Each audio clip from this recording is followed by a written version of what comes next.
somebody had once asked me if the press junket was hard, and I said, making the movie's hard. Talking about the movie's easy.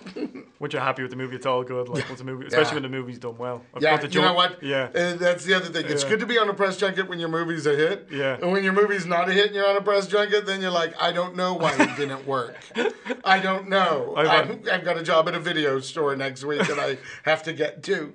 I had to do a couple of junkets on the Monday after the weekend when the movie hadn't opened well. And oh God, it's like a funeral. We were in Mexico for the Latin America premiere the weekend we were opening in the States. Yeah. And so we had to do the junket on that Sunday and Monday, knowing, so we started the weekend thinking, if we find out that we tanked, we've got to be here with all those smiles and like, it's really great. It's like those movies that open up an Oscar on the weekend of the Oscars, and they just have to go and just grin and bear it like it's a spouse or something is nominated. That's exactly it. So thankfully that was not the case. You must be delighted though, because like the last two movies have done really, really well. We've been really, really pleased, and it's always fun. It's fun when your movie's a hit. It's fun that this was Disney again. Fun that it was Dwayne again. So yeah, a lot of good experiences. And so, did you have this in mind while you were shooting the game plan, or after the game plan came out, that we were going to do a remake to Witch Mountain? Yeah, we were in editing on game plan when Disney came to me and asked if I was familiar with the Witch Mountain franchise, which I was intimately and really loved. Escape to Witch Mountain, and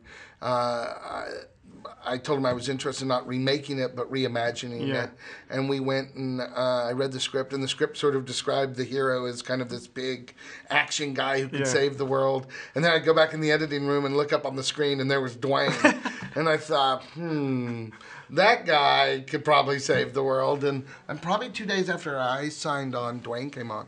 You two seem to get on really, really well. I mean, obviously this is your second movie together, but there seems to be, is it important to have that kind of light mood on set as well? Or is that when the hard work really, really comes? He has a crush on me. Does he? And it's like a stalker crush. People were saying that in the green room. It's an awkward stalker crush that he has on me. And listen, if it helps the movie, it's like a schoolyard crush. I'm not gonna report it to the authorities, though we do have security keeping tabs on him. I was gonna say, if Dwayne Johnson has a crush on it, there's not a lot you can do about it if he decides that you. Pray he doesn't enact upon it. That's the only thing you can. If he has a crush on you, this is what you hope is that he doesn't have your home address.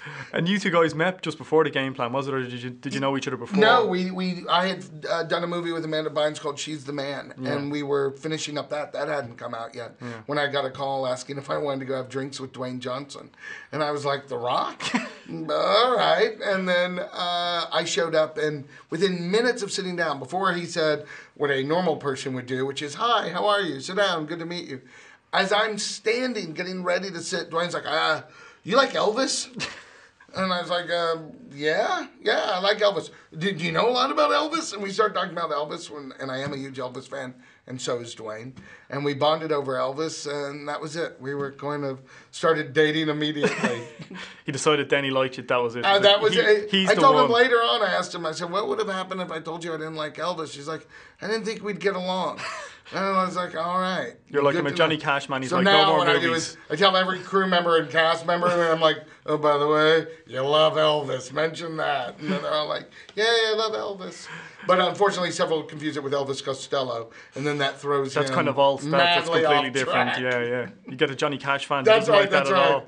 He's like, Elvis Costello is not Elvis. And you've got a cracking supporting cast here as well. Chris Markel, I think, is a really underrated comic actor. Does he look that more like John Cusack in real life? He's scarily like John Cusack.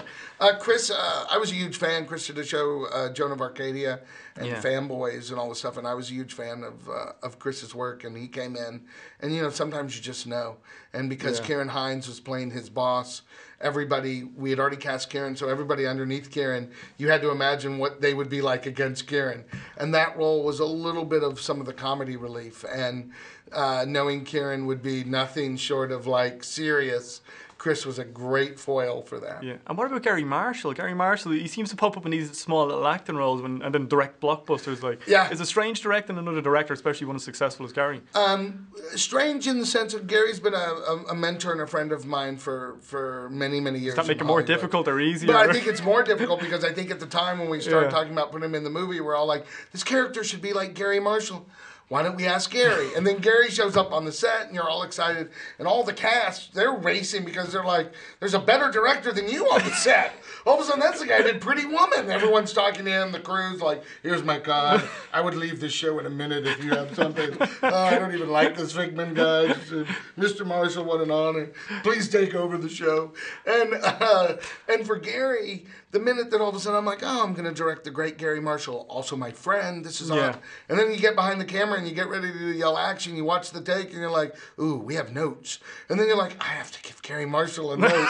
How do I give this great director a note? But he made it just a blast for all of us. He's an actor as well. He's a great actor, and I think because he also, not only as a friend, but as a director, he understands the process. So you'd come over for a note. It wasn't about anything being precious. It's like, did that work? No, I can do again. Funnier, louder. Tell me what you need. He's professional. He knows exactly how it very goes. Professional. All right. Well, Andy, we really appreciate you taking the time to speak to us. Thanks a million. Congratulations on the success of the movie, sir. Thank you. I appreciate that.